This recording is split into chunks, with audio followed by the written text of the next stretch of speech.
I want to take you up close and personal with one of my all-time favorite pairs from the ShoeZeum, the Nike Pre-Montreal. This is a vintage pair from the early 70s. It's actually from the period between 1974 and 1976. The Pre-Montreal was made by Nike from 1973 to 1976, but we know that this is a later pair because of the registered trademark that you see right there on the tongue. Early Nikes from 1972 and 73 do not have that registered trademark on there because Nike wasn't even registered as a trademark. So the ones from 74, 75, 76 will have that little registered R on there, and the earlier ones don't. This is one of my favorite pairs of shoes in the collection. I bought it on eBay many years ago. It was $3,383, and the person that sold it to me actually got it from Goodwill.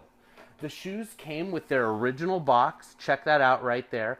That's the original Nike logo, that cursive lowercase Nike. A lot of people, when they first saw that, read it as Mike, and they said, "Who's Mike?"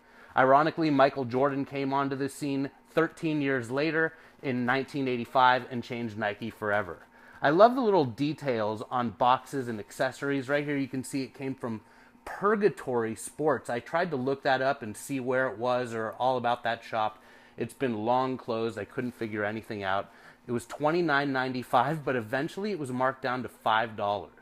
It says Pre-Montreal on there, size 11, sort of faded. You can look over there on that other side and get a better look at the size. So let's pop this in back right here of the pair. I want to show you what else this pair of shoes came with.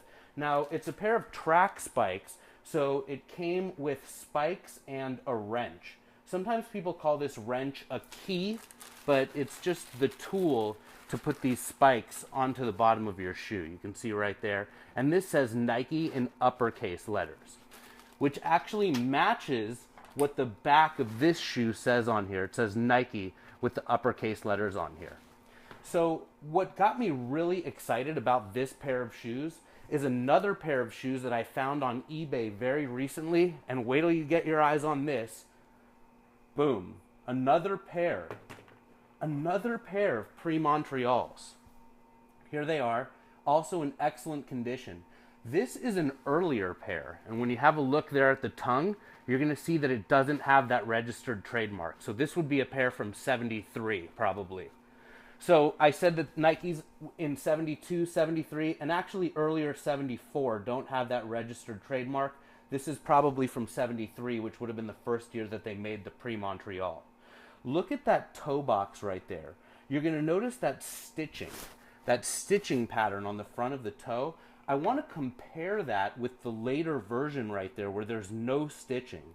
It's actually known as a one-piece toe. So let's look at them side by side and have a look. Now, Prefontaine ran so hard and so fast that he actually asked Nike if they would make him a pair of shoes with a one-piece toe. Because if Prefontaine ran in a shoe like this with a sewn toe, he would likely bust through it and his foot would literally come through the stitches on the shoe.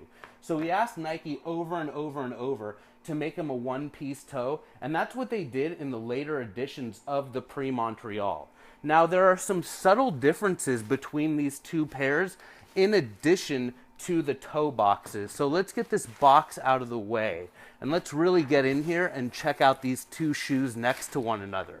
It's amazing to have both examples of the Pre-Montreal. So this pair right here, the earlier pair, in addition to the stitched toe and no registered trademark on the tongue, you'll also notice the spike pattern on the bottom here. There's 2, 4, 6 spikes. Now, if you compare that to the spike pattern on this one, there are actually 7 spikes on the later model. But look up here at this tread, this plastic part right here that's meant to grip the track. That was an upgrade too. You'll notice up here at the front of the earlier model, it doesn't have that sort of intense gripping right there.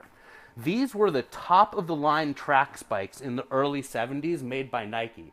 Nike actually had 5 models of early track spikes, and this was the premium pair, and of course it was worn by the premium athlete, Steve Prefontaine.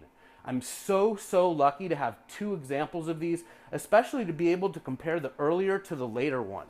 And let's keep looking in here. So there's the obvious difference that one pair is a size 11 and the other pair, the earlier pair, is a size 9.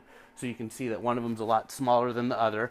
We've got that spike difference. Let's check out the heels though. You'll notice that the heel of the later one says Nike in big, bold, capital letters.